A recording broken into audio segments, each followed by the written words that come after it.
اس کے ساتھ ہی میں دوسرا سوال بھی عرض کر دوں. دوسرا سوال ذرا زیادہ مشکل ہے اور پریشان کن ہے، لیکن چونکہ بہت لوگ یہ سوال کرتے ہیں اس لیے میں یہ سوال آپ سے چھپاؤں گا نہیں، میں کر دیتا ہوں. سوال یہ ہے کہ تقدیر کیا ہے؟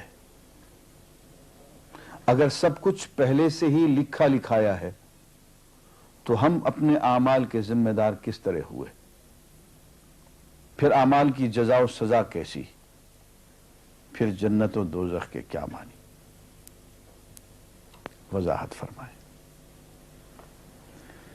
بھئی سچی بات یہ ہے کہ اس سوال نے ایک عرصے تک مجھے بھی ستائے رکھا، اور میں سوچتا رہا کہ اگر واقعی اللہ تعالیٰ نے پہلے سے ہی سب کچھ لکھ دیا ہے کہ میں اتنے بج کر اتنے منٹ میں بیٹھ کے یہاں پہ ایک لیکچر دوں گا، یہ تقریر کروں گا، اتنے بج کر اتنے منٹ پہ نماز پڑھوں گا، اتنے بج کے اتنے منٹ پہ فلاں کو گالی دوں گا، فلاں کو تھپڑ ماروں گا، یہ پہلے سے ایک میرا شیڈول مرتب ہے اللہ کے یہاں، لکھا لکھایا پروگرام چھپا چھپایا موجود ہے، میرا کیا قصور؟ تو لکھنے والے کا قصور ہے. بات تو خطرناک ہے نا. لیکن ناظرین کرام، ذرا سی باریک بات ہے، اسی لیے اس بات کو عام طور پہ، اس مسئلے کو عام طور پہ ہم عوام کے سامنے پیش نہیں کرتے. میں اس انداز میں پیش کروں گا کہ شاید سمجھ میں آ جائے. اگر سمجھ میں نہ آئے تو میں معافی چاہوں گا. وہ میری نااہلی ہے، وہ دین اور عقیدے میں کہیں کمزوری کی بنیاد نہیں ہے. تقدیر کیا ہے؟ عربی میں اس کے لیے ایک لفظ لکھا جاتا ہے دینی کتابوں میں، علم اللہ السابق، اللہ کا علم جو پہلے سے اسے حاصل ہے. اللہ کو معلوم ہے کہ آج میں اتنے بج کر اتنے منٹ پہ اپنی مرضی سے، اپنے ارادے سے، اپنی آزادی فکر اور آزادی عمل پہ،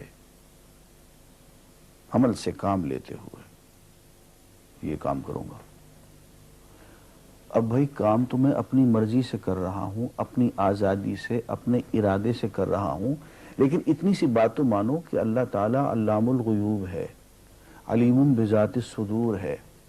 مجھے اپنے بارے میں پتہ نہیں ہے کہ کل 10:10 پہ میں کیا کروں گا، اس کو پتہ ہے.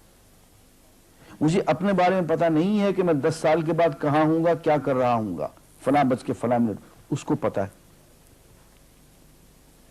اس کو میرے آزادانہ، خود مختارانہ، فری ول کے ساتھ کیے ہوئے اعمال کا پتہ ہے کہ میں اپنی مرضی سے، اپنے فری ول کے ساتھ، اپنے ارادے سے اتنے بج کر اتنے منٹ پہ کیا کروں گا.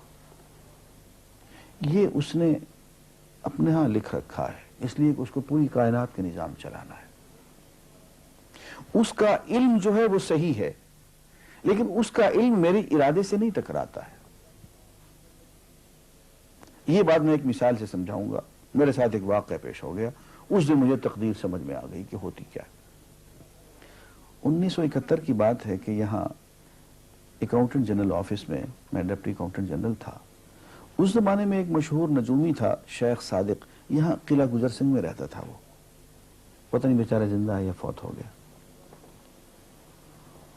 انہوں نے دروازہ کھولا، میرے کمرے میں آ گیا. کہاں صاحب ہم آپ کی خدمت کرنا چاہتے ہیں، ہم آپ کو مستقبل کے بارے میں کچھ بتانا چاہتے ہیں. میں نے کہا بھائی میرے پاس فضول باتوں کے لیے وقت نہیں ہے، میں علم نجوم وغیرہ کو اس قسم کے یہ فضول باتوں کو میں نہیں مانتا ہوں، مشغول آدمی ہوں، ان چکروں میں مجھے مت ڈالو. اس نے کہا سر مجھے صرف 1 منٹ تو آپ دے دیں. میں نے کہا ہاں 1 منٹ دیتا ہوں. اس نے ایک بہت بڑا کاغذ میرے سامنے لکھا جس پہ 40 خانے بنے ہوئے تھے، 40 چیزوں کے نام لکھے ہوئے تھے، مختلف چیزوں کے نام، کتاب، قلم، اینک، کاپی، دوات، پینسل، میز، بادل، برکھا، مسجد، مندر، ایسی ایٹ رینڈم چیزوں کے نام، 40 چیزوں کے نام لکھے ہوئے تھے. مجھے کہنے صاحب آپ ان میں سے کسی ایک چیز پہ انگلی رکھ دیں یا اس کا نام آپ اس کاغذ پہ لکھ دیں. اور مجھے یہ کہتے کہتے اس نے ایک پیس آف پیپر میری میز سے اٹھایا اور اس پہ کچھ لکھا اور اس کو یوں الٹا کے رکھ دیا. میں نے کہا تم نے یہ کیا کیا؟ کہنے لگے جی میں نے وہ چیز لکھ دی ہے، وہ نام جو ابھی آپ لکھیں گے. تو اب میں پریشان ہو گیا. تماشا کی بات ہے نا کہ جو چیز میں سوچ سوچ کے اپنے ارادے سے اپنی مرضی سے ابھی لکھوں گا، اس نے پہلے جو لکھ کے وہاں رکھ چھوڑ دیے میرے سامنے. اب میں سوچ میں پڑ گیا کہ یار وہ چیز لکھوں جو اس نے نہ لکھی ہو. کبھی میں اس کا ارادہ کروں، کبھی اس کا ارادہ کروں. تنگ آ کے آخر میں نے کسی ایک چیز کو لکھ دیا، میری یہ ہے. اس نے جب وہ الٹایا تو وہ وہی چیز نکلی. اب پتہ نہیں یہ کیا چکر تھا اس کا، خدا ہی جانے. کوئی اس کا علم ہوگا، کوئی فن ہوگا، کوئی تک بازی ہوگی، تک بندی ہوگی کوئی. لیکن اس دن مجھے پتا چلا کہ یار اس کو جو کچھ میں نے لکھا ہے اپنے ارادے سے لکھا ہے، اپنی مرضی سے لکھا ہے، اس سے پابند ہو کے نہیں لکھا.